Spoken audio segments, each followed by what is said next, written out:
one of the important issues that we need to take note of. And by the grace of God, today we are looking at property acquisition in Ghana. Indeed, it's a very broad subject. And if you go to the faculty, it's a subject that can be treated for a whole year. And so I'll try and pick out the salient ones that will be useful for our edification, which we need to pay attention to. And they question of staying in the can she say no. A bit or mem or quite fast we near Japadiana say in Sake Japan and trade Japadi. Now, Oko Suku Pomana, Oko, maybe a Musia side of her, Simisabia, that's what Yana international cacao. Jenny, everybody say, born at 30, number born apos. And so when you say property acquisition, we want to focus on acquisition of land and building. There could be other forms of property, but for our discussion today, we are limiting to what we call immovable, which is land and building. Say, we pay a Japadi a baby, so they share an out Japadi, assassin any dying. Japadia, Yentimin Peja and baby. Sani Mami, Japadi any dying. So, ordinarily, people will buy property because they want to use it for their personal use or as a form of investment. Some have a friend who says that I would rather prefer to buy lands than to keep my money at the bank. So to some, it's an investment. For some, you start life, you rent a place. With time, you want to buy land and you want to put up a house that you can live in. So it's for personal use. A bit more motasa na daya or the end of Japadi Sabia, Mamma so saying here, Sassy, Obeshas, Abrabum, Obeha, down, couldn't crack and here say, Obatasa, in was in die. No more so, or the discussions as to say, or Tarton, or Ton, or the actor that in for Sobernas can be do no Santon. So we'll go through. So basically, today's discussion is for us to go through the process of identifying and acquiring the property. Again, when I say property, it could mean land or building, and the red flags that we should pay attention to. Nene ye hwe kwan ye faso a to sa ni me asase endi dan be kwan so faso na onsa eka. And actually in law, we don't separate the building from the land. Anything on the land goes with the land. So one cannot say that I'm the owner of the building, then another person says that I'm the owner of the land. And so it's not like a car that you can move the car. And so you can't move a building from the land. So they go together.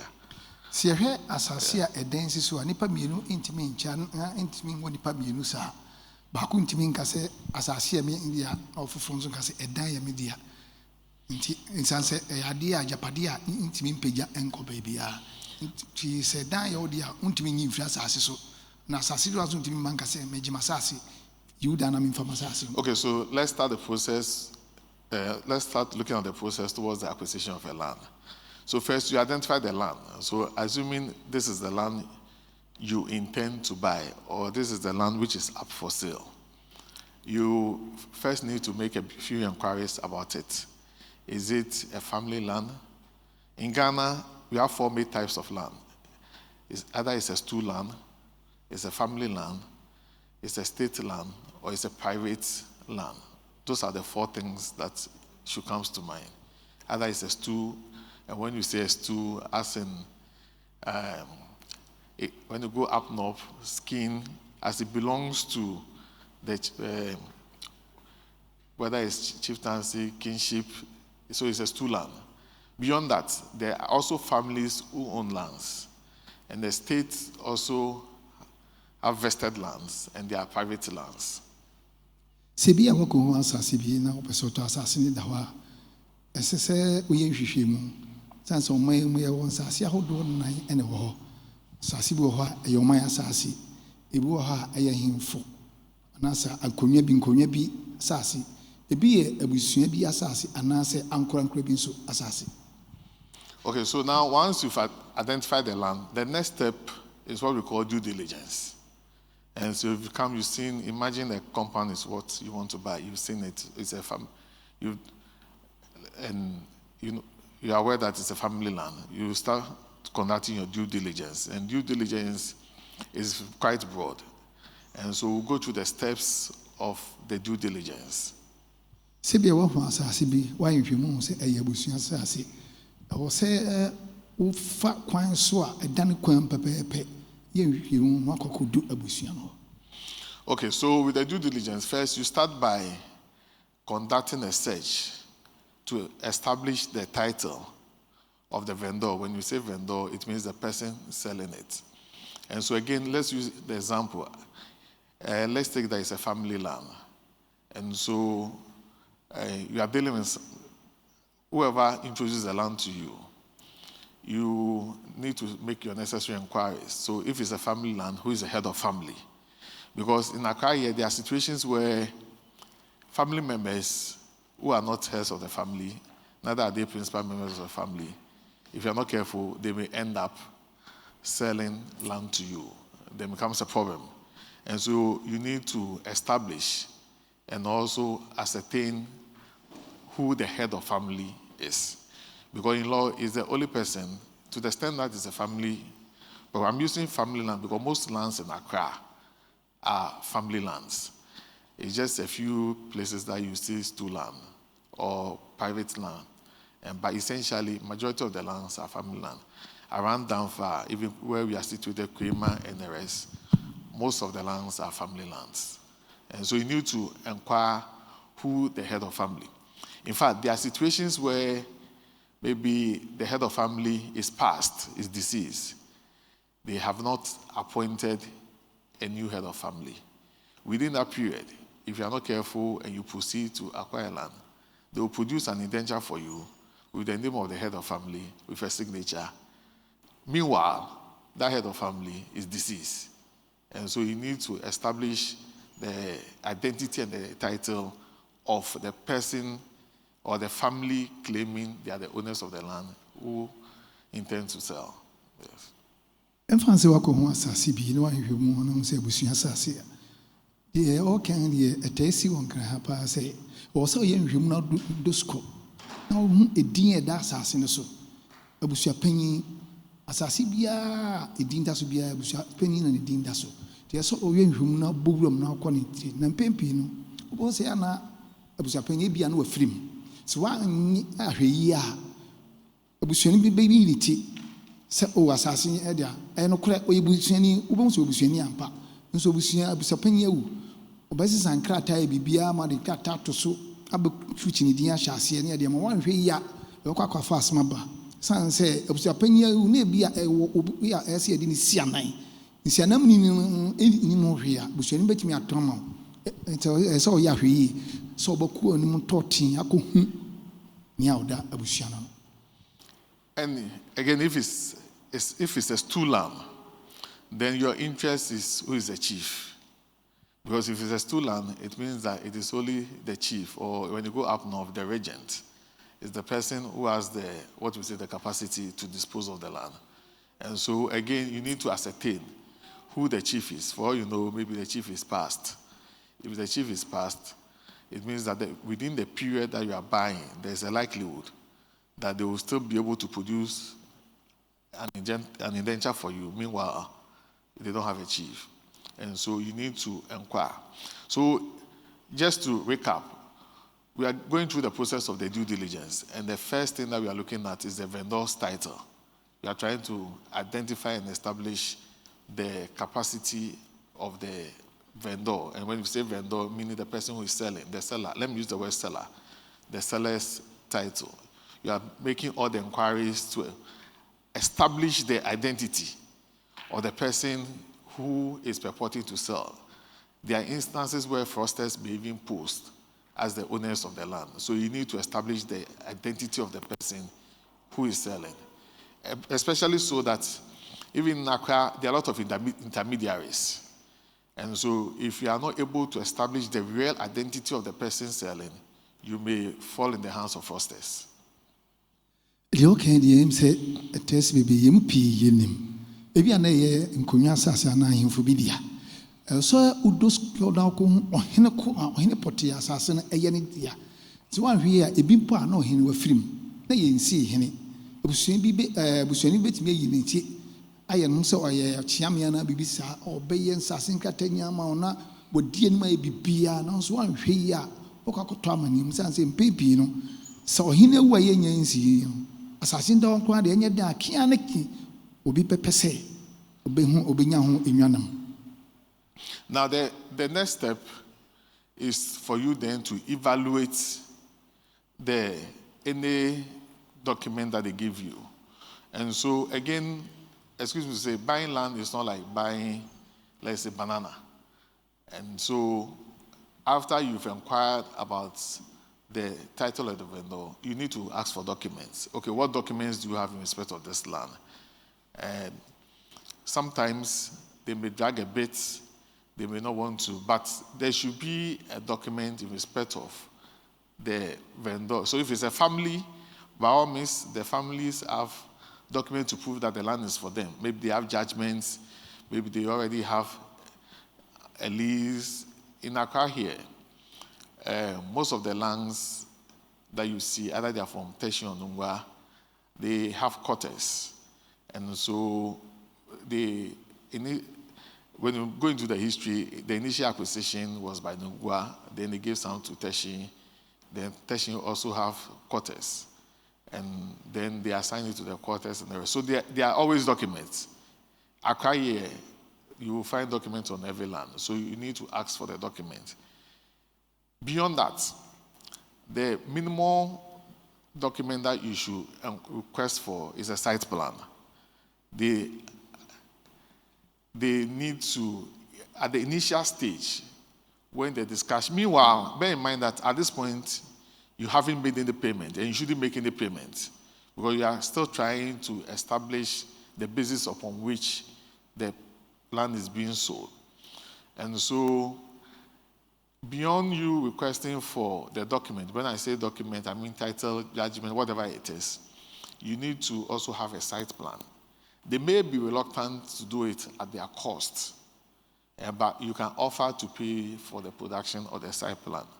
Well, what the site plan will do is that it will assist you to conduct a search at the Lands Commission to bring out transactions in respect of that land. Now, usually my advice to most of my clients is that even if they give us site plan, we'll not rely on it. We'll engage our own surveyor to go to the land and pick the point and produce our own site plan. But there has been instances where you want to buy a land, the vendor gives a site plan.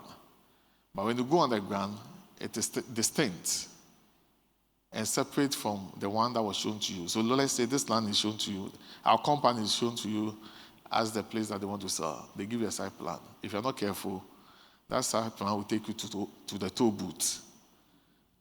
And so it will be important that if you can, because buying land is a huge investment.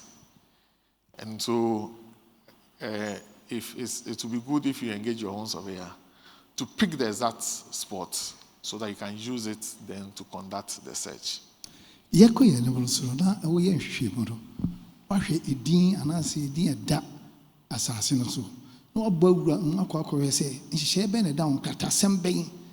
Say be our person who are assassin now, person who sit down, Catasembene down. Therefore, Ubum, so now we share side plan. A side plan, I said, we see an intimate mouth. So what Trias and Samia, I can say no triaka, on this side plan amount. Side plan, I did be a chase, a chair or crack house to say a down, a honey assassin, the Bob Brainy, a chiasha, the Nuka, a yafia, a unnecessary Sana Saplan, the natural say, assassin a hapot in shoe wager, and now a walk chain say. A bay yes, now, lawyer Cassette or foot to the Bama say, but yes, one Cassan Subacofa will be a friend Sophia, Sunny and Uncan Sophia, non friend Sophia. Go Sophia now, Baby, him, non swam mouse saplan, if your mouse saplan, be another to the Busan de Mamma. So one year, and Pimpin, Cryana Busandi on the Mamma, so walk your dear. What's a Busandi or the Mamma? What can one assassin on fancy, baby a wee? A Busandi and bet you say, ɔmo asase no ɛwɔ tobutuo diana ɛyɛ a ɛho behia sɛ wankasa ɔbɛkɔ akɔfa sovia na wabɛbɛyɛ peke asase na bɛyi asase no free baabi ɛwɔ no atwa no mfoni akyerɛw na ɔmo baabi asase no ɔpɔte. All right, thank you. So we are still on the second point, which is evaluation of the key document. There are also instances, this time around, we are not dealing with the family. Let's say that you are dealing with a private individual. And so the land has already moved hands, let's say from the family to an individual, Mr. A. Mr. A is deceased. Mr. A has children. And the children says that they are selling the land. And you are interested, you want to buy. And so, again, you're at a point where you need to ask for documents and evaluate them. And so, if it's a land that is being sold as a result of inheritance, you want to see, or you want to ask that do you have letter of administration? That's in the instance where the person didn't leave a will. If the person left a will, have you done probate? Maybe you may not. I understand I'm talking to lay people, but if for any reason it is the basis upon which you want to buy the land, then probably at this point you may need to speak to a lawyer. Because the mere fact that the land was owned by, let's say, the father, and the father is no more, doesn't give them automatic rights to dispose it of. Certain legal steps and requirements needs to be met. Otherwise, in the absence of the things I've mentioned, as in letter of administration, probate, your title will not be complete. And so, assuming you are buying as a result of that, then these are some of the things that you may have to look out for. So anytime you are buying a property as a result of an inheritance, there's more things that you need to ask for. Yɛnhwɛ nsa anase yɛmfa ne sɛ ebia wakɔtɔ asase na wopa wahu asase bi ɛyɛ obi deɛ ankorɔkorɔ bi deɛ ɛnyɛ kuo bi deɛ ɛnyɛ abusua bi deɛ na ɛnyɛ ɔmaa ne deɛ obi na ɔte ne baabi na ɔna asase na ebia yɛmfa sɛ nipa no afiri mu ɛmmerɛ koraa sɛ obi a wafiri mu no abusuafoɔ ana ne mba bɛka sɛ ɔmbɛtɔn n'asase nanso ɛnyɛ mmara kwan nso no ɔmu ni ho kwan sɛ nipa no afiri mu no ɔsɛ ɔmotɔn n'asase nti wo a wokɔ asase na wokɔ akɔtɔ no so yɛ nhwehwɛmu yie na hu sɛ kwan bɛn na mfa so a ɔbɛde tɔn asase no bi ebi kora mpa a nipa no wie wayɛ nsamanseɛ a mmɔfra no a yɛtɔn asase no anaasɛ abusuani na ɔtɔn asase onim ɛsɛ ɔhwehwɛ nhwehwɛmu akɔhu sɛ yɛayɛ nsamanseɛ bi atɔ asase no so anaa ɛna kwan da hɔ saa a nipa ɔdi adeɛ anaa kwan wɔ sɛ ɛtɔn asase no a ansa na wakɔ akɔyɛ nkratasɛm. All right, thank you. So the third thing that you should look out for is the duration of the interest. As in how many years are you being given, or how many years remain on the transaction. This is very important. In the instance where, let's say, you're not buying a bare land, you've seen an estate property you want to buy. And so you go in, you see the house, it is nice, and you are so much in love with the house, you start making payment before even requesting for document to inspect. For you know, the estate company was given 30 years. 15 years is already gone. It's left with 15 years. And so you see the building there, but whatever you are buying is tied to 15 years. And so you need to inquire and to know the duration of the interest, which is very important. Afensia ko enu ko to asase bi aya na asase pii no mmerɛ bi ɛda ho mo hyehyɛ mmara na no am sɛ na nso ka sɛ 99 years na no atwam. Okay, so ana mami kan wi asa na abasa 99 years no ya na asase bi de hɔ a ɛyɛ adwumakuo bi dia na ɔmotɔn ebi ana ɔmotɔn ma adwumakuo bi ana obi foforo no adia mfie aduasa na wɔ so baako atena so bi mfie dunum awia ka dunum ente sɛ uhu yɛ nhwɛ sɛ asase a mekɔkɔtɔ ikura na yɛ tɔn ma mmerɛ sɛn na sɛ mekɔyɛ nkratasɛm foforo sɛ yɛ 30 years ne pɛpɛpɛ dia ɔho so ne bi ana nipa atena so bi 15 ana 20 kɔ to wɔ 10 pɛ to wɔ misɛm yi a utna so mfie du pɛpɛpɛ yɛ bɛsɛ ɔpɛ akyi. Okay, so then to offer more explanation to that. So ordinarily, if you are the first buyer from the family or the stew, you don't really have problem with duration. But most likely you end up with 99 years. Or worst case scenario, 50 years. The duration becomes important when there is already an intermediary. So what I mean is that someone had already acquired it from the original source, and the person is now transferring it. And so imagine the person was given 50 years by the family or the stew, and he has kept the land for 30 years. It means that you see the physical land, it is there. But whatever is transferring to you is only 20 years. And you usually see that issues a lot with the estate companies because they buy the land, they build, then they sell. And so you need to pay attention to the interest. Ade baako nso ɛsɛ ohwɛ ni yie sɛ nsanka saa estate fo yi atoto nsase tɔn bia na asase no obi atɔ dada ɛna ada hɔ a ɔpɛ boɔ ɔpɛ sɛ boɔ no kɔ so ansa na ɔtɔn ɛbɛda nso ɔkɔtɔ yɛ ma no mfie aduonum 50 years ɔde ahyɛ wiram baabi a ada hɔ a bɛ mfie aduonu aduasa ka mfie aduonu na estate developer bi nso akɔtɔ ɔsisi ni daa ɔyi so bɛ mfie num ti aka mfie dunum pɛ ti ɔkɔtɔ no yɛ sɛ ɔyɛ nhwɛmu sɛ emre sɛn na emre dodo sɛn na aka ɛda asase no ansa na bɛn mɛ kɔ akɔtɔ ɛsan sɛ nipa no watɔ na ɔde tɔ no atɔn ama obi na obi nso bɛtɔn ama ti saa nhwɛ nga ahwɛ ni yie na yɛ saa nhwɛ mu no nso.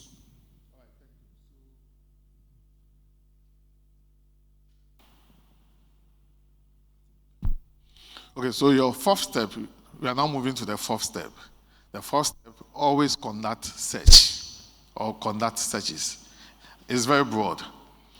And in the line of our work, depending on the property which is at stake, the searches, we go to the collateral registry to conduct a search. We go to the town and country planning to conduct a search. We go to land commission to conduct a search. And even to some extent, even within the judiciary, we want to conduct a search to make sure that there isn't any litigation on the land. In fact, just recently, a matter came to my attention where a client has spent $4.5 million to buy a property at Sprinters for expansion of his factory. And I'm surprised that you spend that amount to buy property and you don't engage the service of a lawyer. You rely on the advices from the Lands Commission that, we've done, everything is okay, because the land to some extent was previously owned by the state, not knowing there's serious litigation on the land after he had made payment of almost $10 million. And so if you had engaged the service of a lawyer, one of the places that would have conducted a search would be the court system to find out whether there's litigation in respect of that land. So what I'm saying is that at the fourth step, you should conduct searches. But for purposes of our discussion, so we can, at the very minimum, if you don't go anywhere at all to conduct a search, bear in mind that you have to conduct a search at the Lands Commission. Again, also to remind you that you realize that during our second step, I requested that we need to do a site plan. The essence of the site plan is to then do the necessary searches, especially at the Lands Commission. Na oko wanim nso na asase bi a wonsa beka bi sɛ oyɛ nhwehwɛmu na nhwehwɛmu no bɛkɔ town and country planning for land commission for hɔ kɔ nhwehwɛmu di ɛnja so asase no wan di ama so da na tre bi kra sɛ obowura aloya fo akachi akɔrɛ sɛ manso bi da asase no so sɛ manso ɛkɔ ba asase no nyia no ɔmanim ne da ɛna ɔka sɛ enche bi ana sɛ mbɛtɔ n'anim na owura bi ɔfachi bi a ɔpɛ sɛ ɔtirim na ɔkɔtɔ asase dollars $4.5 million.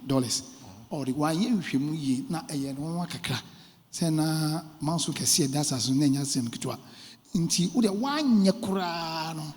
And so ye him a land commission and a town country plan.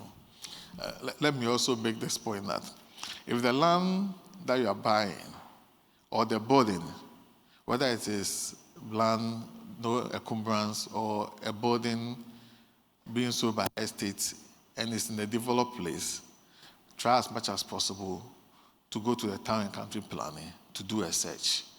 A few years ago, a client approached us, and a land was being sold at East Legon. The price was very good, and so he was eager to buy it. And so he has come to lawyers, so we need to do our work. So we told him to be patient. He should give us at least 1 week.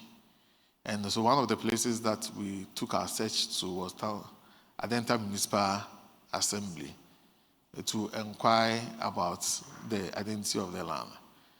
And so in between, he couldn't wait. Before I forget, let me make this point and re-emphasize the fact that until you are satisfied, don't make any payment. Usually, they will push you, they will press you. And there's even someone else just by the doorstep who is ready to make payment. His money is ready, so if you not pay, they will give it to the person. You can tell them that, go ahead, you can give it to the person. If you go ahead and make the payment, and later you realize that there's challenges, there's no way you can get the money back. That money is gone. And so payment should always be there. So in between, I'm sure he thought he could lose the opportunity. They went to make a deposit of $200,000. When the search from the the Adenta Municipal Assembly came. So it's either town and country planning or the municipal assemblies, depending on where you find yourself. About 70%, I think about 80% of the land, the people had a land certificate on it. And so the search from Land Title Registry clearly indicates that the people are the owners of the land. But on the ground, the land is adjoining to a lake. They call it Lake Tessa. The people have managed to fill the buffer of the lake. And so, more or less, they reclaim a portion of the lake, the buffer area. And so, you can only get this information from the municipal assembly. So, when you see they've drawn on the site plan, clearly indicating the buffer. So the actual land is only just about 20%. The rest is the lake, the buffer of the lake, which has been filled. You cannot develop that place because it's a no-go area. If you go ahead and develop it, you are doing it at your risk, because at any point in time, when the government comes and the government is serious and the government wants to make sure that the right thing is being done, your property can be demolished. And so, and depending on where you find yourself, if it's a developed area, and you may want to also do some search at the municipal or town and country planning. I think because near Japadi, dying Siswana, Sasibia, a dead day be a cheat. France, ne Asasibia, and a den be a woodum or boy East Ligon. A tonton now, baby, tantra near the Arinsu, a mupino, and someone. Na oka se obi yese okobia asasibu East Ligon na osutade bi da asasi no na sutade no yo se na nkrofo no krata so de che se ohamabupan aduotwe de yomo dia nti omo ya nhihia ama asasi na kofo sutade no so nyina yo ayese sutade no so nyina nti akoba ansa no omo ye hwem na se abrante no kokyere no na oka nso bi nse o ye hwehwemu a entweska bia ma obia simpimpi ya na obuha wanyente obi fa asase no wanyente obi fa asase no obuwa wanhwia wotuaka ubewie wote so say wotuaka wi obeko no obi si down so de o si down no ene onya nkrata papa enti wienhwemu nya wie ansa no wotuaka. So I'll try and finish about 10 minutes to time so we can take a few questions. Now the fifth step is to now field visit. In fact, the field visit can even come.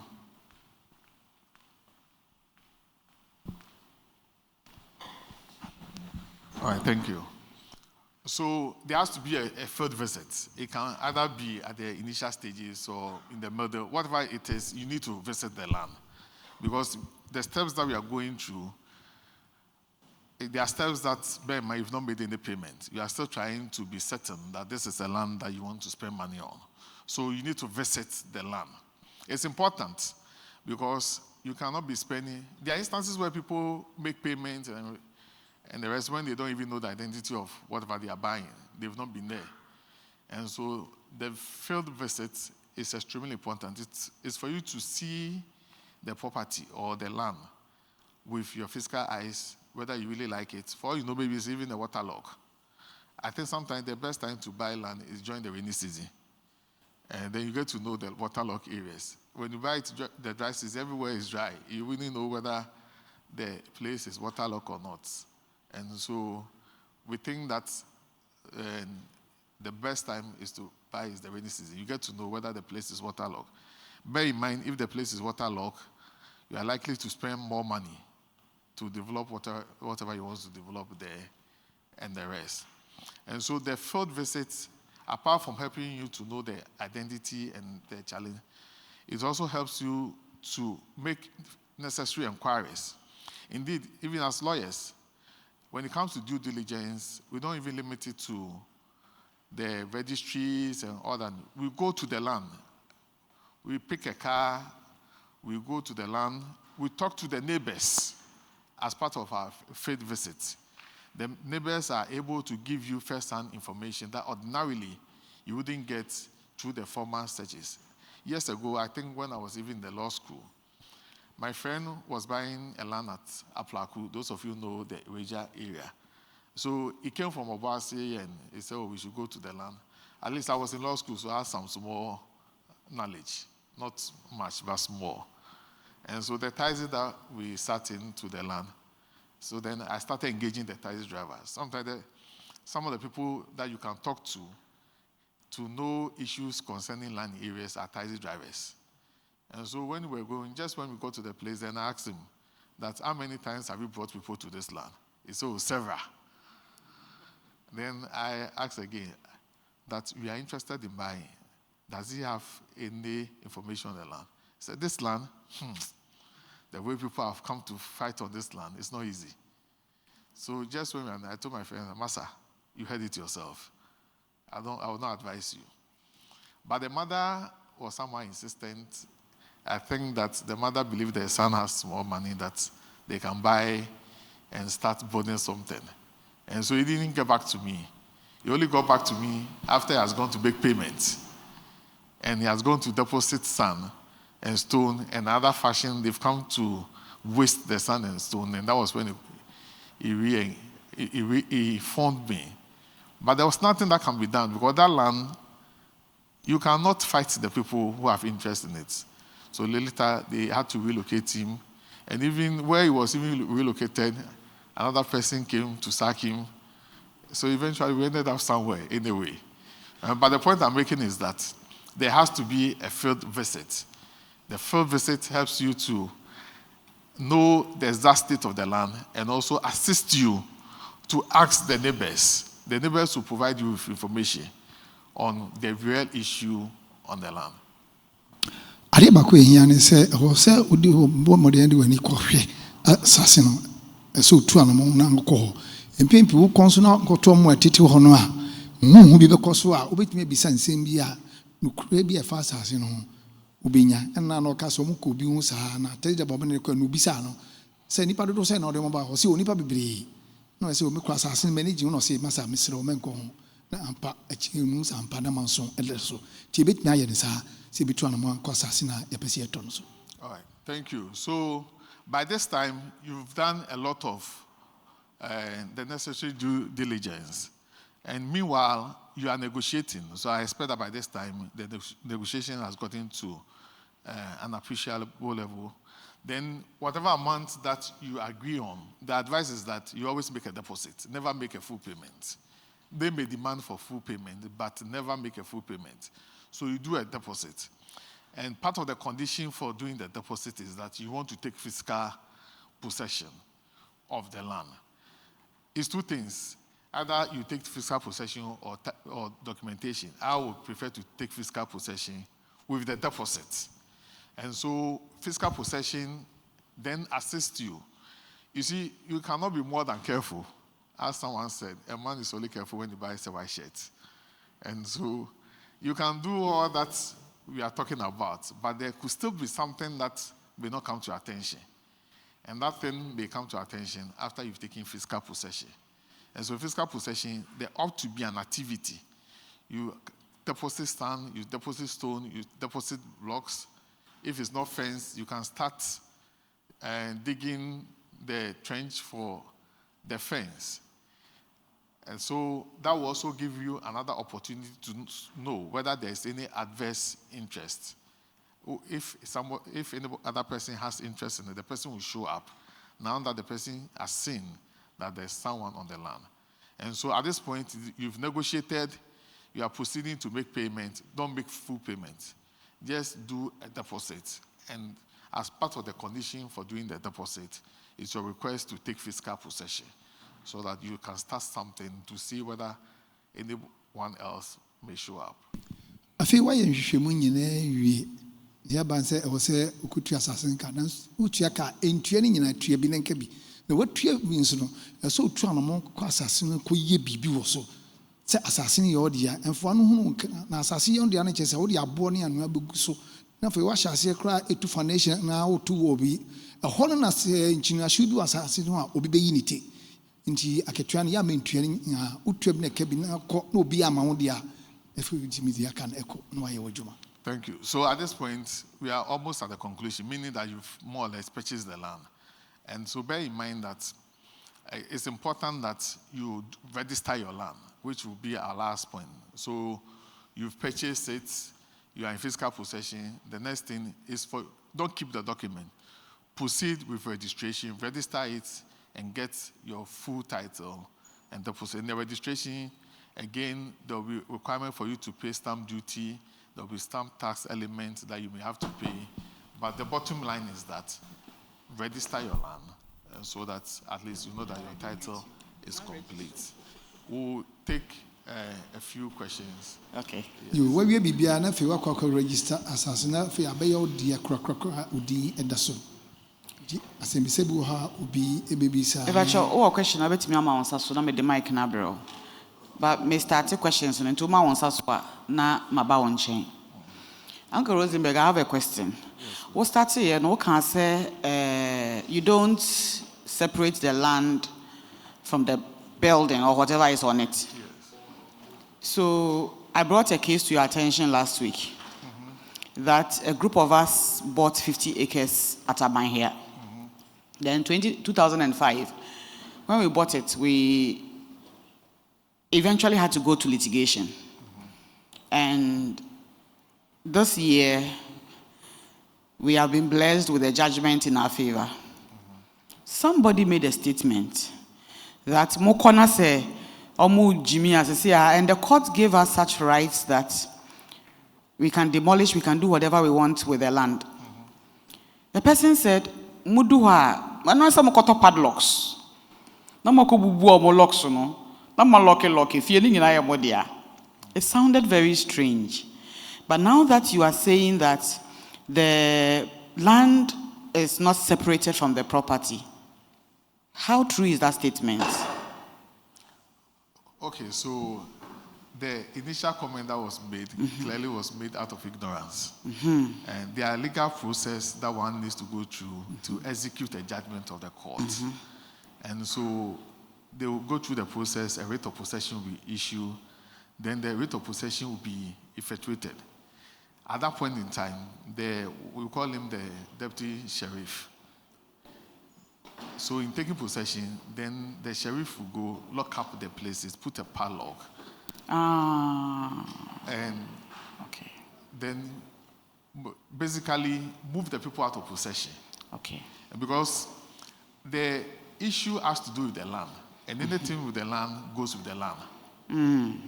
And so even if they put up a mansion on it, to the extent that the land has been declared to be yours, you take it with everything which is on it. And so the people then will have to be moved out of it. Then you can be put into possession. Okay. Just a man so baby visa. So a dance is so down here, the Hofa Kansas.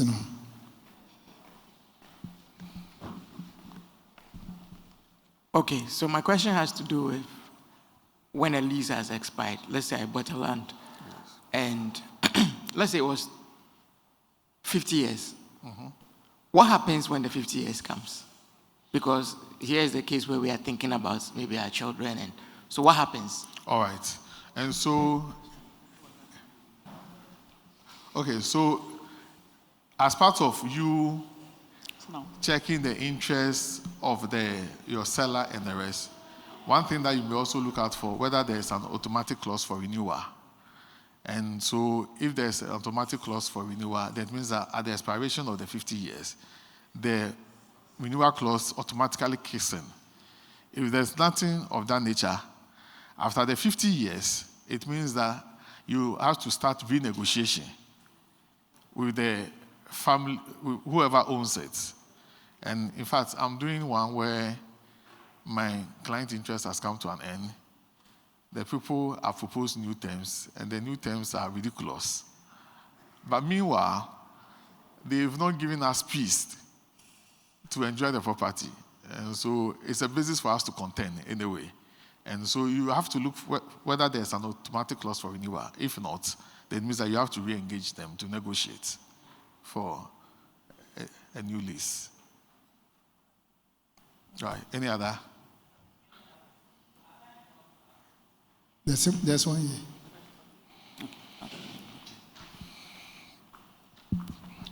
Please, is it possible for a seller to take back a land that he has already sold to someone, but because that person is dead and no one is looking for the land, can the seller take back that land?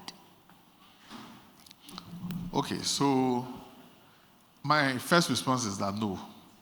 Once the seller has sold it, he has divested his interests in the property.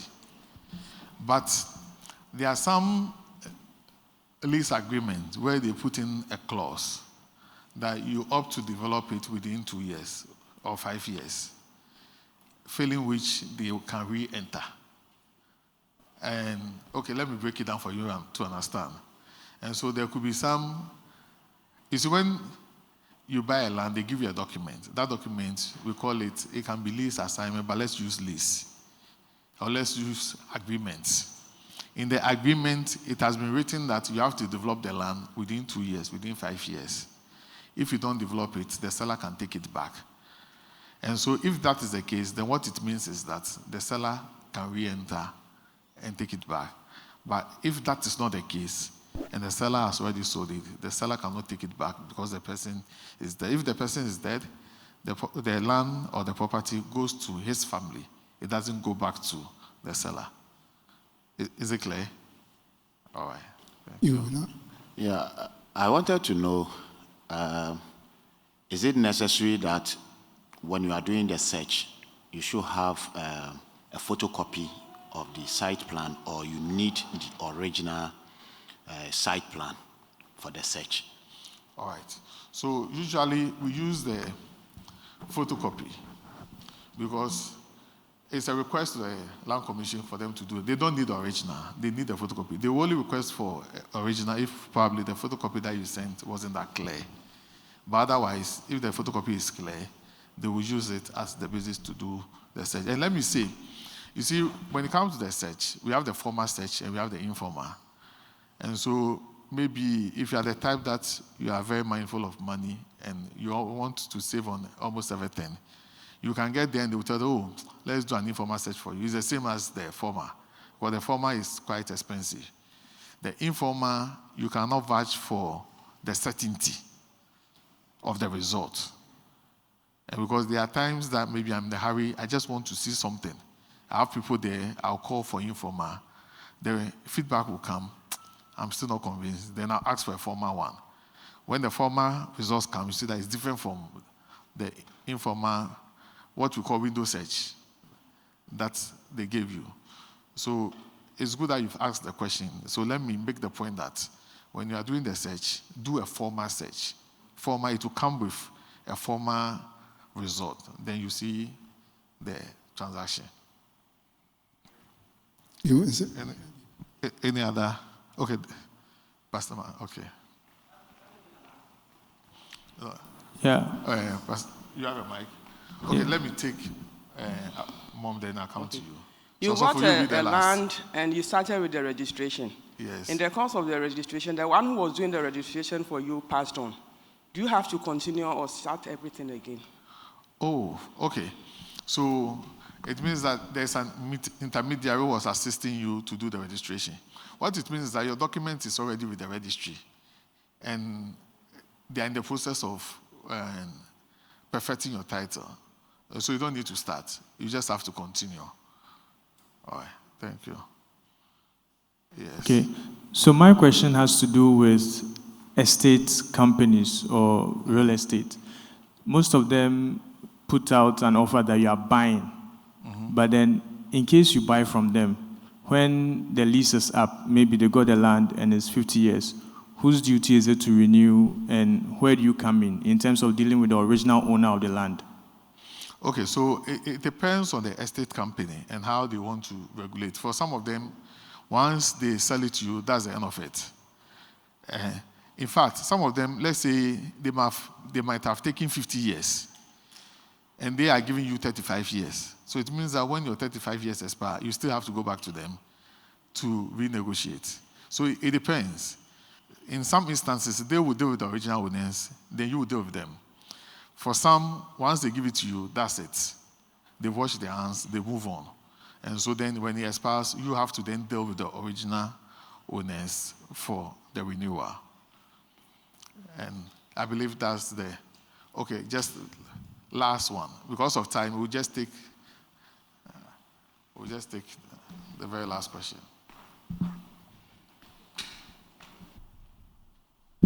Okay, you mentioned that in some agreements, they would require you to develop the land within a span of 2 to 3 years. Yes. And I want to know the definition of development of land within 2 to 3 years. Where did we expect you to get to, or what did we expect you to have done on the land to meet that criteria? Okay, so if the only phase there is develop, that means that wherever you've got into in your development stage, you develop. Do you understand? Unless the agreement says that you should put up a building, a completed building. But otherwise, if you are at the foundation stage, you are at the lintel stage, you are developing. But usually what they want to see is that there is development on the land, or there's an ongoing project. And so once there's an ongoing project, it will not sit with conscience and equity for one to say that come to reclaim the property. Do you understand? But it becomes a problem when it is vacant and there's nothing ongoing. I hope I've answered you.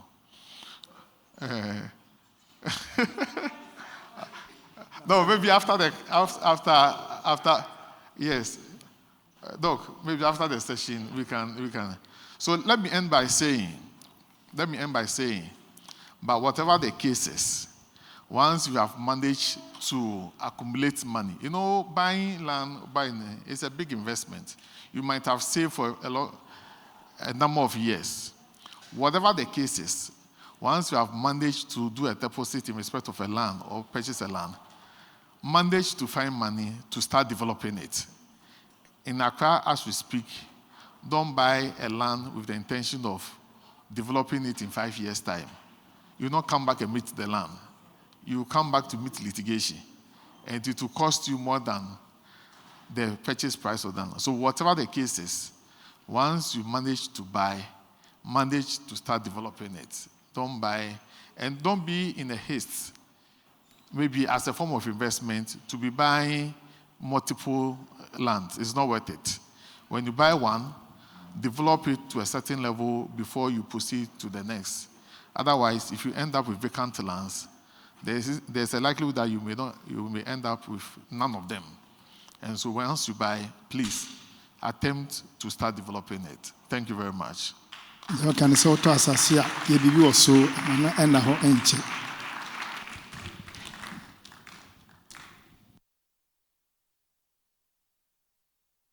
So we want to say thank you to Uncle Rosenberg.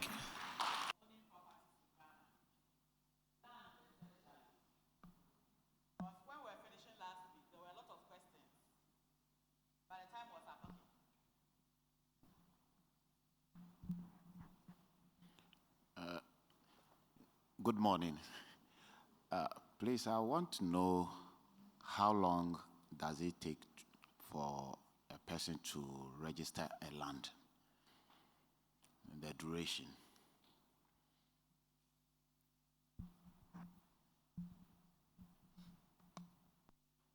Okay, good morning once again. I'm a teacher, so I like to stand. How long does it take a person to register?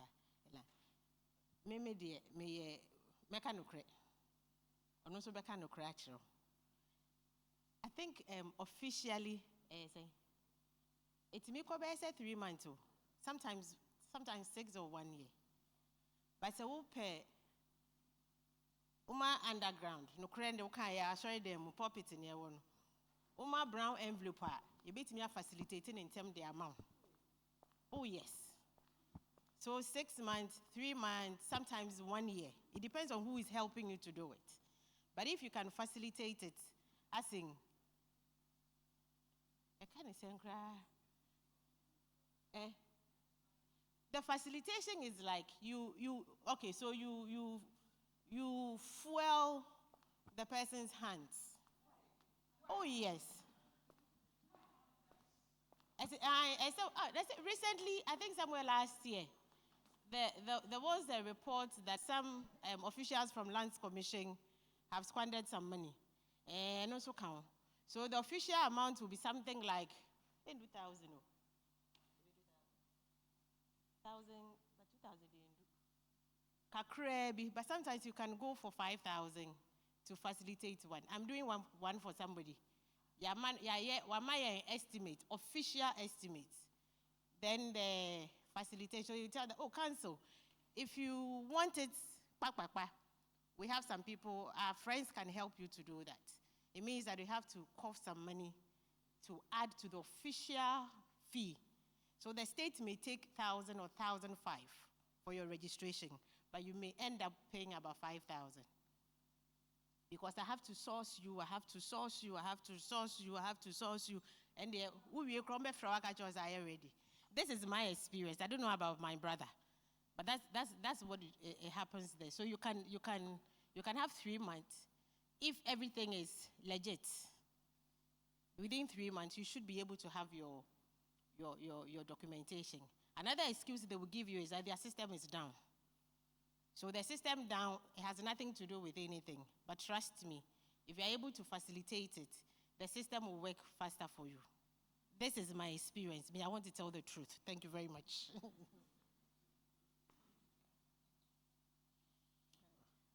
Okay. Can we please have the next question? So we have agreed that we can ask anything more. Sure. In spite of the fact that we are concentrating on anything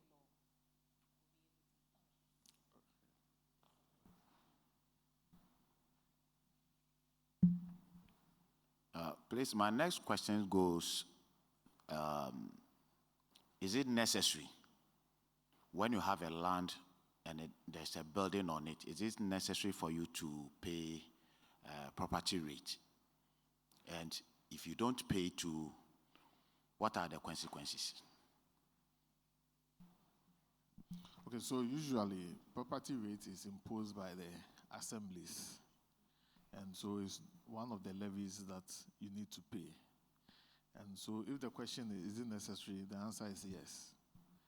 When the assemblies require you to pay your property rate, you need to pay. Essentially, it is those monies that they use to more or less develop or touch the municipal area, as in cleaning and even to run the assembly. And so it is necessary for you to pay. Yes. I hope I've answered you. All right. Okay, the consequence. The likely consequence is that, which they hardly do, is to take you to court. And because once they take you to court, you may not just pay the amount involved, but there will be an issue of interest, and there will also be an issue of cost. And so I'm not too sure. They don't normally take people to court. For me, for good reasons, I've decided not to pay. It doesn't mean that you shouldn't pay. I'm waiting for them to take me to court because I have a lot of questions for them to answer. And they can only answer through the court process. And so anytime they bring it, I tell them that they should take me to court. I'm waiting for them to take me to court. court. But for you, pay. Because when they take you to court, you need the services of a lawyer, and you have to pay for the service of the lawyer, which may end up being costly. I wouldn't pay for the services of a lawyer. And so I'm waiting for them to take me to court. I want to know what they use the common fund for, and they should bring the breakdown. And so, more or less, I'm buying litigation. I want them to bring it so that we'll settle it. Yes. Okay, so to add a little to it, Auntie Abna, Mrs. Che. Mrs. Che, I remember when she assumed her new post, I had to seek her advice because her office had actually sent the property rate to us. She covers the area where we live. What I realized is that over the years, when they don't come and it piles up, they will take all those monies. But you can negotiate. Mrs. Anani will say, why? You will negotiate and get a cut.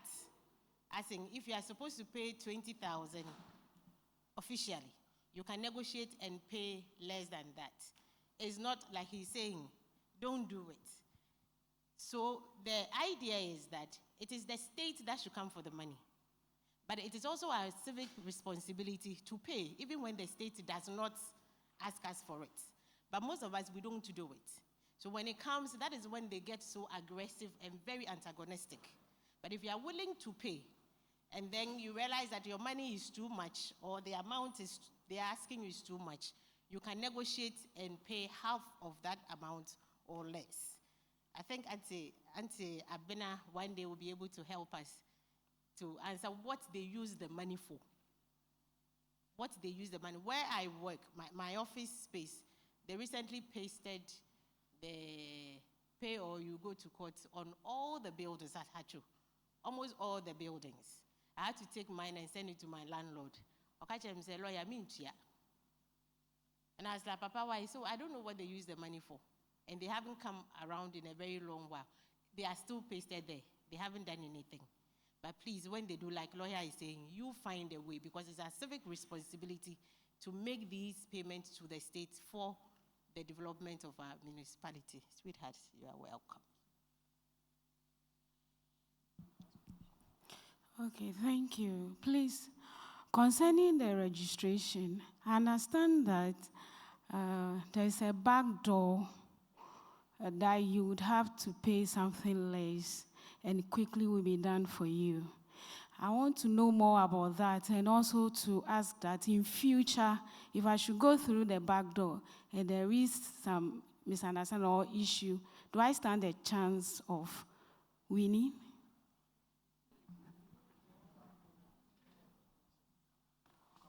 Back door is for what? The registration. Land title registration. Okay, so to be honest with you, I normally don't engage in registration of documents for clients. Usually it's a bit complicated. I direct the clients to go to the land title registry. I only guide them. Because my experience in the past, you lead the client and you are expecting to receive the certificate within a period. It may travel longer than that. Sometimes it can even take years. They may go and they hit a roadblock. It needs to be resolved. That may take months. And so, yes, I'm aware. I'm sure what you mean by backdoor is the informal channel where you contact an official, then official tell you the official fees. Then there are also an unofficial fees that you need to pay in addition to. I believe that is what you mean by backdoor. And so your issue is that if it doesn't go through, can you retrieve the money? I'm sorry, no. It is unofficial. And so where is the evidence that you've given anything of that nature to the person? So it's a risk. It's a risk that you are taking as well.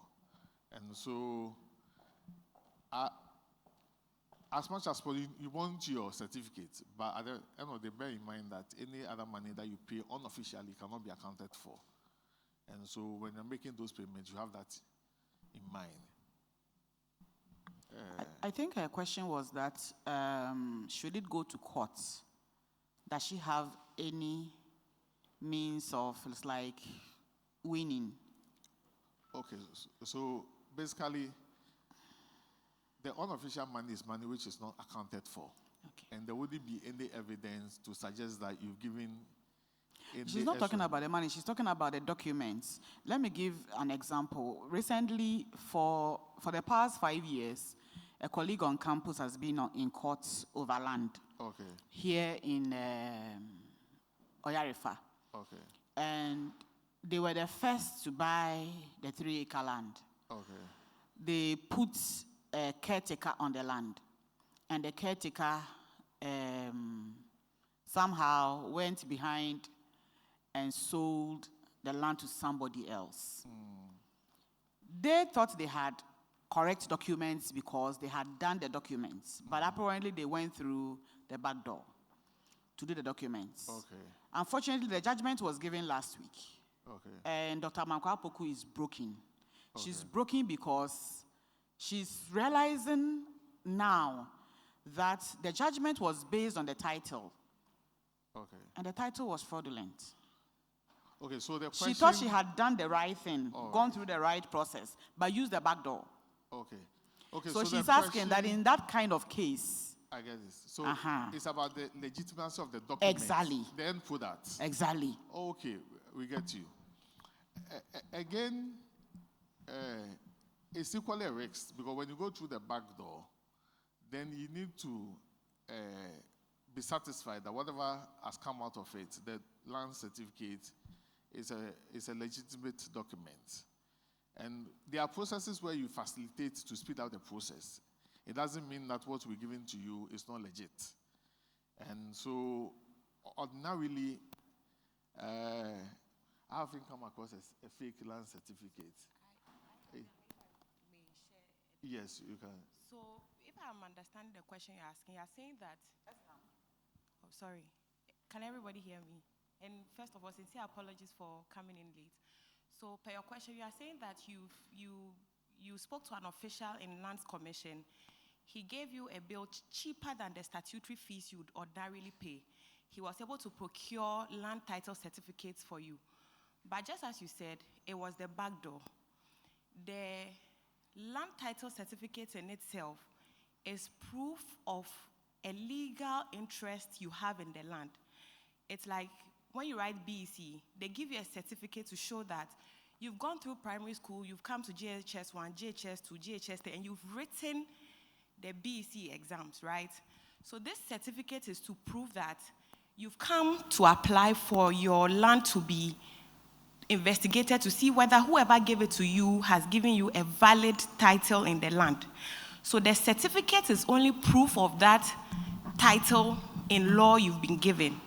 So if you go through the back door, and then the person doing it for you is even charging you something that is even cheaper than what in law you are supposed to pay, it goes without saying that it is a fraudulent document that has been given to you. It looks like it smells like it tastes like it, but it is not it. I don't know if you understand. And in law, we say fraud vitiates everything. And so to the extent that what you are holding, much as it looks like a document that the state has given you from the Lands Commission, indeed, it is not something that the state has given to you. It's something that someone has cooked up and given to you. So we've had instances like that where we are in court. And then in respect of the same land, someone is holding a land title certificate which looks like it was gotten from the Lands Commission, right? Another person is also saying that they also got the same land. They have a land title certificate on it, also from the Lands Commission. But like Senior mentioned last week, you conduct a search and you realize that one of them is recognized in the eyes of law as having been plotted, that his interest is in the eyes of the law, as pertaining to the records of the Lands Commission, they indeed own that property, which then goes to say that the other person used the back door, got the certificate. So much as you are holding the certificate, it's like someone fraudulently giving you a BEC certificate. At the end of the day, if we go to WAEC, we'll go and check whether your name is there as being a candidate of a Girls or Presec or Achimota. You are not there. So what you are holding is a fraudulent document, and it doesn't give you any rights in law. Yeah. Okay, so let me quickly add. Assuming whatever you ask has already transpired, just to be sure whether you're on the right track or not, you can conduct a search with an ordinary site plan and see the results that will come out. If the results come out and the name appears in the system, then you can be a bit sure that it has gone through the right process. If you do the search and the results come out and nothing indicates or shows the name of the proprietor, then it means that it's a fraudulent document. It hasn't gone through the system. Yes, and when you go to court, obviously you not win because the document is not authentic. Okay. Seriously, why would you use a guru person for land title, if you ask me? We can do the guru for the search and all of that. So backdoor, in fact, I was even thinking for the search, because you can do the search backdoor before you do the official. But when it comes to land title, you are at a greater risk, like my brother is saying, to use a guru person. You are at a greater risk. So find somebody, if you don't want to engage in the services of a lawyer, find somebody who works there, who is an official of Lands Commission, to help you with the registration. And along the line, if you are very diligent, you realize that you yourself, you take the necessary steps to find out, say, because it will surprise you. You have the certificate, you use your own site plan to do a search like he's saying, and the person you bought it from, his name is not there. It means that watching is kind of free. So if you want title for your land, I beg you, please seek the services of a lawyer or find somebody in Lands Commission you know works there and can help you. And not the guru guys that stand around. That one, I beg you, seek a deal.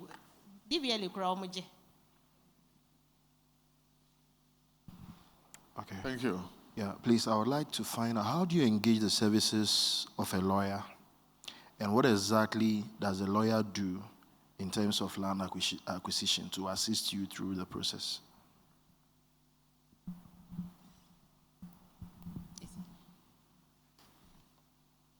Okay, so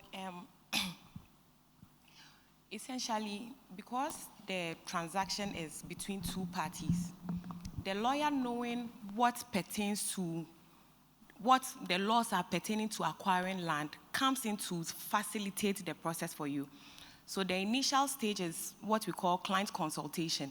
Just like if you are unwell, you want to go to the doctor has to assess you, hear all that, the symptoms, what you've been feeling, to be able to diagnose what really the next course of action would be. That's the same thing with a lawyer. So the lawyer, you would book an appointment with a lawyer. So that period is blocked for you to come into the office or remotely, virtually, because now we have all these tools, Teams, WhatsApp video, and all that. And so you have the initial client conference where the lawyer hears the facts pertaining to the land. The land is located here.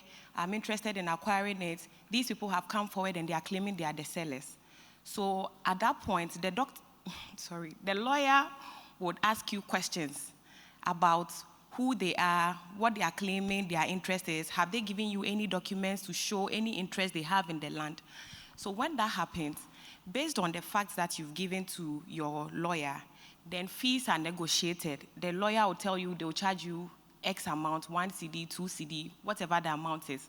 You would agree to that. Then an engagement letter is drafted, because your relationship with your lawyer is also a legal relationship. And per the codes of our practice, they are supposed to give you a contract, which we call the terms of engagement. It's in the form of a document spelling out the scope of the work to be done, what your obligations are towards your lawyer, the timelines for which you would pay. So for instance, the lawyer also appreciates the fact that maybe you are not able to pay all the legal fee, boom, because maybe the land is a vast tract of land. He's charging a percentage of the value, the perceived value of the land. He will give you timelines within which to pay. So all those things will be spelled out in the terms of engagement. So the initial draft is sent to you. You review it and see whether all that you agreed during consultation has been captured. Once that is done, you sign, your lawyer signs, and that becomes the basis for the agreement or the engagement between you and your lawyer. Then the lawyer now conducts what we call due diligence, which I think Senior tackled extensively last Sunday. We would get a surveyor to go onto the land plot and all that. We'll conduct a search and all that. So based on all these investigations the lawyer would do, even with the regulators of the environment and all those things, to see whether even the demarcate, the purpose for which you want to use the land for, whether it's even fits for that purpose, because some parts are zoned for residential purposes only, some are zoned for commercial purposes only. So maybe you are buying the land and you intend to set up an estate, but that place is zoned for strictly commercial purposes only. You would know that the purpose for which you want to. So based on all that, then the lawyer writes what we call a legal opinion, giving you the facts pertaining to what the engagement was, their findings and all that. Then they give you the advice that based on what they have discovered in the course of their due diligence, they think that you should proceed with the transaction or otherwise. Then the lawyer, for most instances, the lawyer now stands in to engage with the other party. We now stand in for our clients, for our law firm, but that is not fixed. It's not based on law. Every practice and what they do.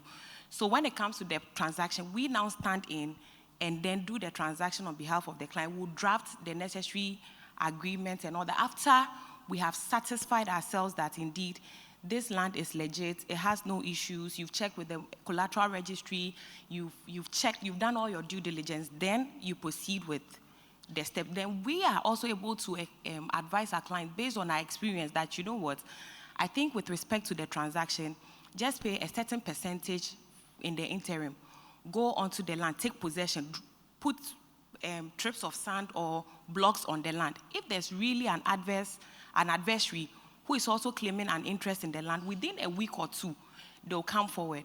Yes, we had a similar instance. That one was even a personal experience with our company. We had acquired the land. We went to sleep. That was even before I went to law school. So at that time, I was clueless. We just got the land and all that and went to sleep. So fast forward, when we realized that, oh, okay, we could further pursue it. We got the document. We went onto the land. By the time we got there, we realized that someone had come to do corner pillars on the land. And we were shocked. This is our land, and you've come to take possession. So I told my business partner that, you know what, let's not wall it because we know we have documentation, right? Let's just drop heaps of sand and stones on the land. Within 1 week, by the weekend, the person came forward, and then it was a tussle here and there. Eventually, it turned out that their site plan, which fits into what Senior was saying last week, that it is not enough to just take the site plan and run with it, right? You should also get your own surveyor, based on the document they give you, to use the coordinates to locate your land as is on the ground. Turned out that the people showed the couple our land, but their documents is so many feet away. And all this while they have been protecting our land by virtue of the possession they had taken, and they had left their land somewhere far away. And so because their land too was vacant all these years, someone had also gone on and developed it. But because of the fact that we have legal interest, our document points to that land, then they had no other option than to go and then be relocated. So these are all some of the things that, based on the experience of the lawyers, they'll bring to perspective, which ordinarily, if you went directly, you wouldn't know, and then you would be falling into a trap, yeah, so to speak. So my colleague is asking me to add a little. I think the services of a lawyer is very important. So, in fact, yesterday I talked about it. I have some clients outside. They are siblings. So they bought this property from a real estate. And they asked me to make the payment for them. I remember somewhere last year. So I said, you know what? Let me see what the guy has given you so that we can reduce it into writing, and then almost see there are 3 siblings, and then siblings, and they bought this land. So they just pushed the money into our client's account. And I remember very well, when I sent the copy, he was like, why would I say that? So I told my bankers that this money is for this client. They have already negotiated on the terms of their payment. Just pay the money to the real estate way. And I thank God I did. Now, the guy is not giving them any documents. They don't have anything. Saturday, he sent me a message that, okay, so I had to write a letter to the person for the documents.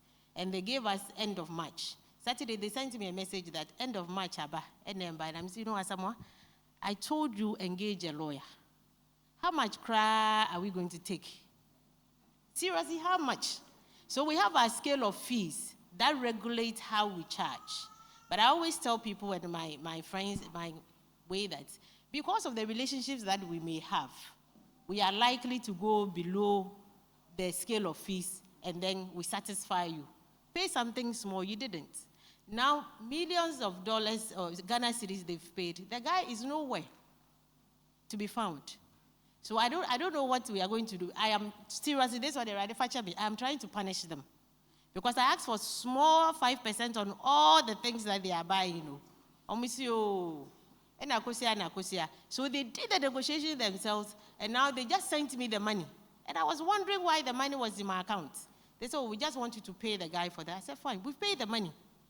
But now that they are not going to hold us responsible, because I have even, escaped liability. So if you are buying land, especially in Accra, I beg, even in church, I beg, we will agree that we won't charge. We will take the facilitation fee. We won't charge. We will agree for church. We will not charge anybody except the small facilitation, so that we do the right thing for you. Another one that I had, the same family. In the end, it was, forgive me, it was an Osofo who actually sold the land to one of their siblings. Land in East Legon. She had paid.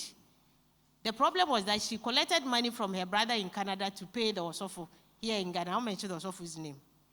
Now they went to their land. Somebody also showed up.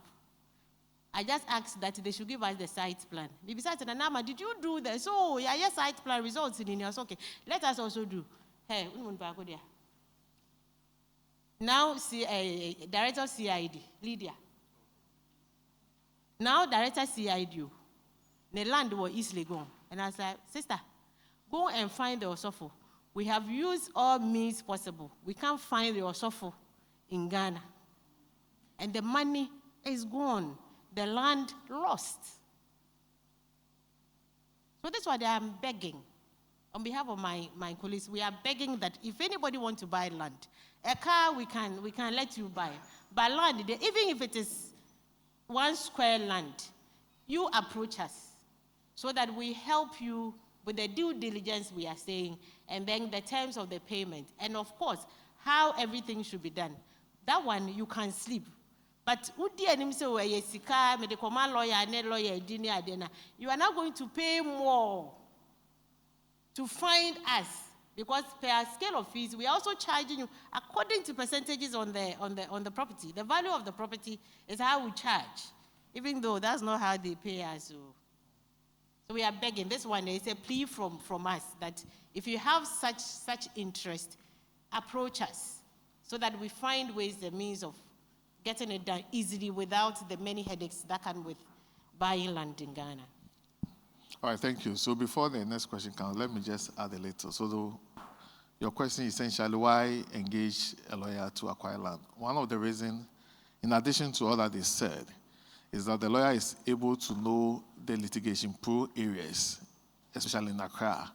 So I can mention a number of them: Chado, behind Trade Fair, yes, East Legon, Ajungano, even Ayimensa. On this stretch, they are all litigation prone. On the Ayimensa stretch, Ayimensa and Namfa stretch, there's a contention between Greater Accra and Eastern region as to which of the families owns the land. And so depending on who sells to you, you see Eastern region at Ayimensa. If it's from Teshinla, you see Greater Accra. And so when the litigation comes out, you don't know whether you should go to Kufedi or you should come to Accra. And so Hacho, Ashoma. So we know the litigation prone areas. So when you engage the service of a lawyer, the lawyer is able to tell you that as for these areas, don't go there. And even if you want to go there, that means that we need to intensify the due diligence. And in addition, again, to whatever I've been said, it saves you money. And yes. Last week I was sharing a situation where a client that had worked in the past, about 10 years ago, he contacted my engineers, even though that they work with me. Somebody else referred. And when the matter came up, he has gone to buy $4.5 million land at Sprintex to expand his factory. He has paid $3 million. Then whilst on the land, they are developing the factory, then they were sent a solicitor's letter. The matter is in court.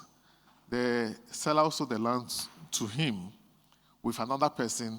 They are in court litigating over the land. So the bankers who gave him the facility then referred the matter to my colleagues at the firm. And when they brought it in, I saw them and I said, hey, this man is a chisel man. And so we quickly needed to charge him before we start anything. Even the little that we were charging, he wanted to bargain. And I told him that I'm not involved. He wanted to use our familiarity. But bottom line, our opinion is that he needs to rescind the contract and go for the money. And that would be a challenge. Because when we review the process, the matter in court, the other side have a superior interest than the person who sold the land to me. Meanwhile, I spent $3 million. And so the reason why you engage is that it also saves you money. It saves you your investment. It can even save you your lifetime investment. And so those are some of the circumstances. Thank you. I think we can take the next question. Your hand was up. Yes, thank you. Please permit me to move away from the land. Sure. Yeah. So I want to ask, in the best interest of anyone, what is the best course of action when you are arrested? All right. Okay, so for you to be arrested, it means that there's a suspicion that you flouted the laws of the land, and so become a suspect. The first thing you should know is that you have a right to a lawyer.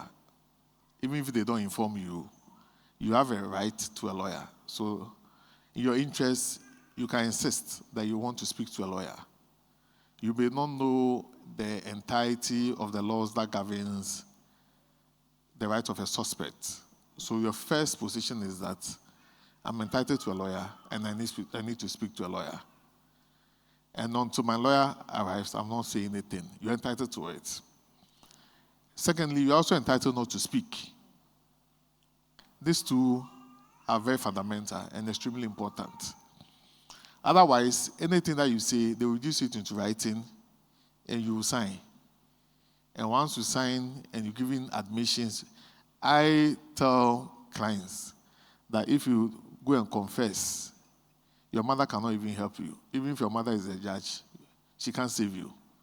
Because there's a document where you've confessed to a crime. Probably you did not commit, but because of the fear of being detained and the rest, you end up saying things that you are not supposed to say. And the third thing that I usually tell people is that sack your mind for the initial discomfort. Maximum, under the law, they can hold on to you for a maximum of 48 hours. There are instances that they may go to court, you'll be remanded. So maximum, sack yourself to go through the discomfort for 2 weeks. It's better than spending years. It's better than spending years in Sawam. All of us, we've been to Sawam before as part of our training. And it is not a pleasant place that you want to be. And so you sack yourself for the discomfort that you may go through. And so I'll give my colleagues the opportunity to add. But just to repeat, anytime, for whatever reason, sometimes you may be at the wrong place at the wrong time, and you may be taken up. And so you need to insist on your right to a lawyer. You can insist not to talk until your lawyer comes in, and also be prepared to go through a bit of discomfort for some hours or days, better than spending years behind the bars. Okay, the little I can add is that, is there a police officer here? Do we have a police officer in the house? No. Okay. We do, but he's not in. He's not here. I wish he was. So, the police, so we engage them a lot.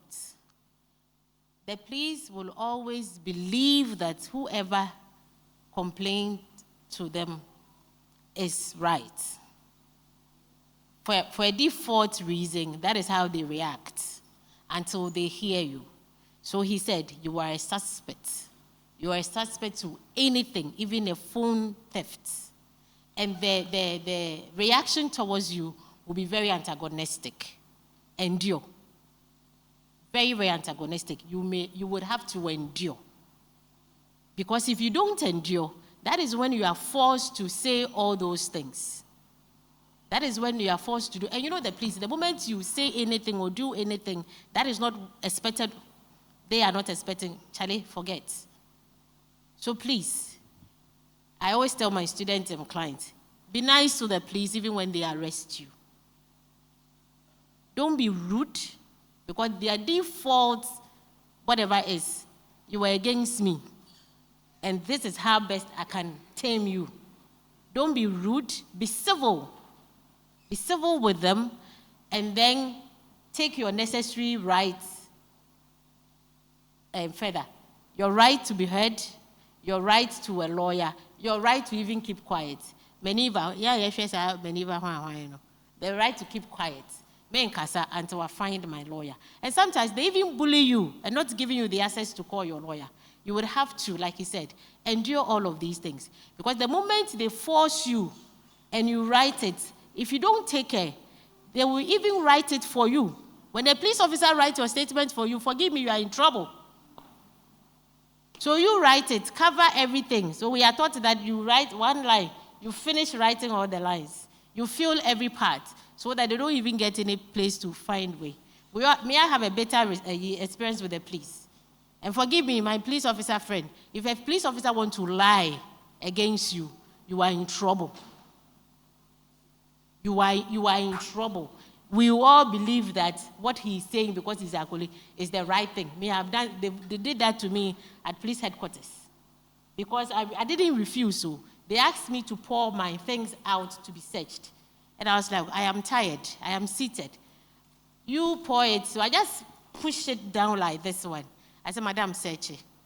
And he went to the CID. I was actually going to the Interpol also. I was there when they brought 2 men came with arms, asking for me. And I went there, and the guy who came said that to me, I refused to be searched. Can you have time? And can you I beg, you two, you're a lawyer. Let me also say my own. I did my thing there, and I said, I beg you, I grew up in a police barrack, so you will not lie against me. And the guy became steady. And Obisa said, what exactly happened? So I was told, I said, you were told, you were not even there. Bring your CCTV camera, let me see. And then Ken says, like, Massa. But seriously, I was there with the junior. The girl cried. CID boss office, and I try to ensure. Say, yes, he ain't refusing. That is my first experience with the police. But I realized that if you are not careful, and even when Saturday, they arrested me. Saturday, we are almost in traffic. Oh, yes. And you know, that's why I say that the police, when you know how to deal with them, it becomes something else. Or say, Kevin called Adenta.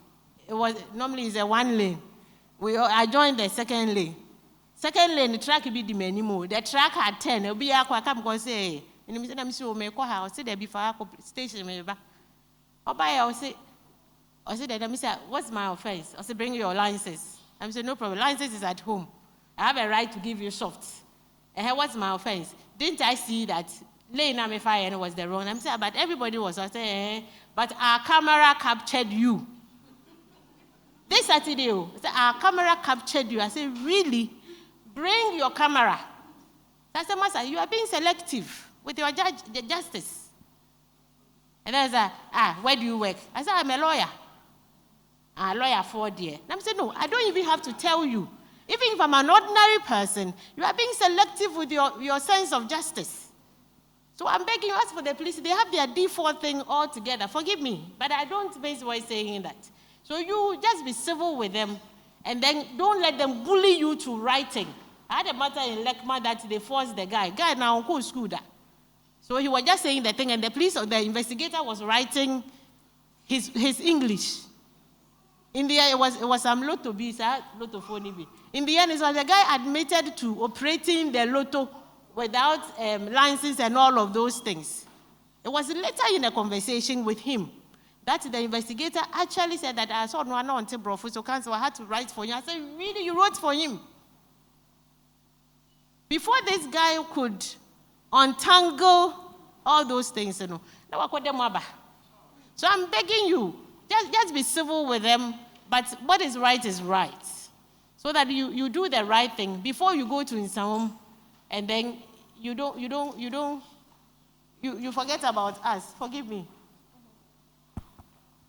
My seniors have basically said, or all I have to add to that is that as soon as you encounter the police and then they're about to arrest you, by all means, reach out to a friend, a relative, someone, let them know that this is what is happening and you are being sent to a particular police station. There's been instances where people have been arrested in this country and we do not know where they've gone, to the extent that even their lawyers have to file habeas corpus applications all over for the police to produce them. So that being the case, as soon as you are informed of the police arresting you, reach out to your spouse, reach out to your brother, your sister, a church member, somebody, let someone know what is happening. And then they can come there and then even facilitate engagement of a lawyer and all those things, bail for you and all those things. Yeah, that's just what I have to add to her. All right, thank you. I think you could. Hello. You have written your questions. No. It's from last week.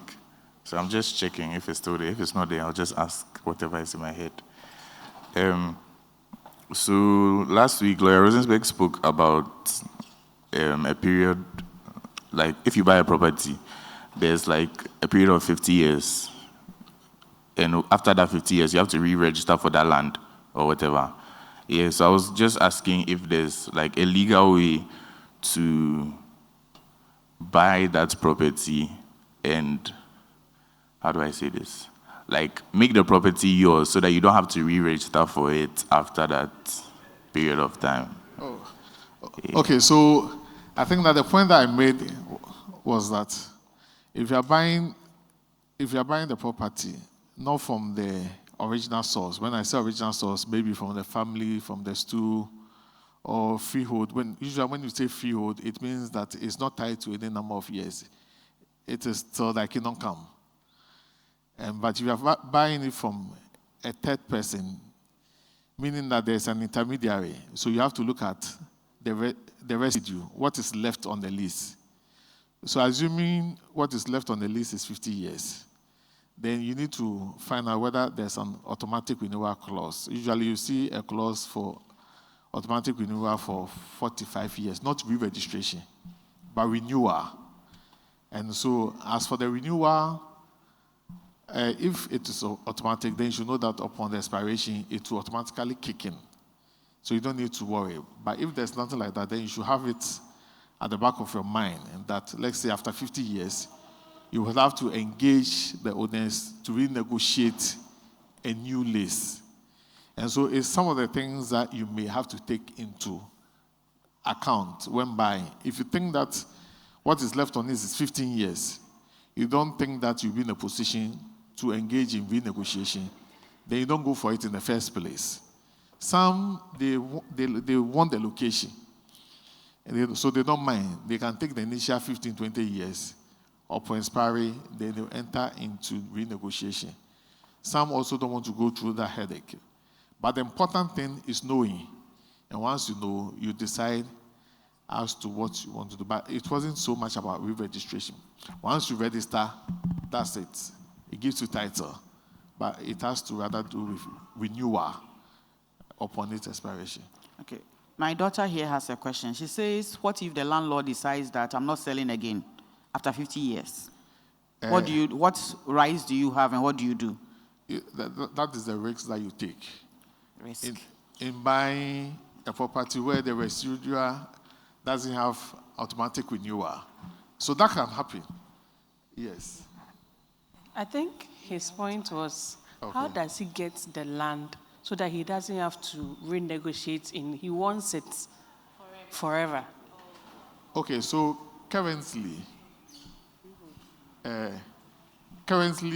if it has to do with a family land, two land, you can't get it forever. You can only get it for a maximum of 99 years.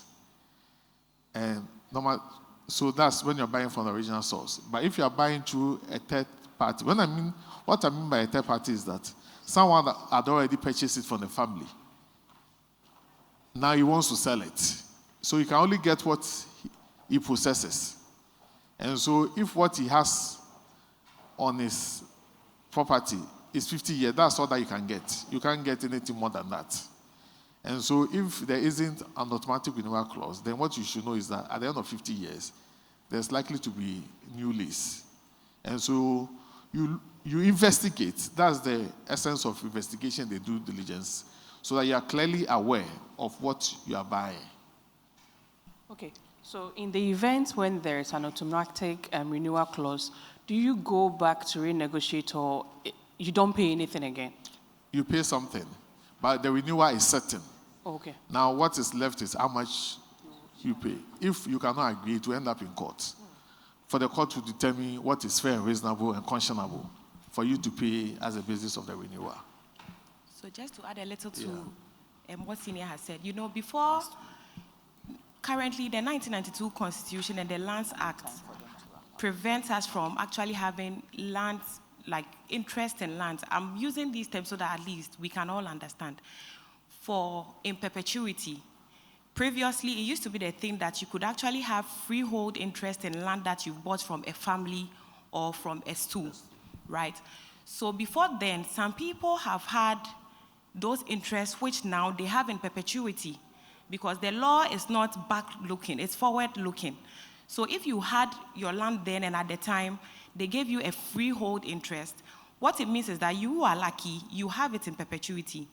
Now, those people are also selling on the market.